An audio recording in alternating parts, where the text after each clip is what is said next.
Hello. Hello. Magandang hapon sa inyo lahat. Ay Miyerkules na naman tayo ngayon. Ay maraming salamat na nandito kayo.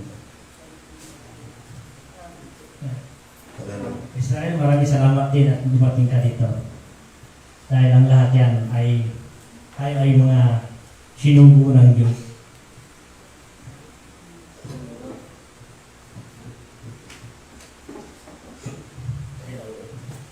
Ang magandang hapon po sa inyo. Maraming salamat. Yung mga bisita ko at galing sa Pampanga. Kala, oo. Isa din sila mga gagamot.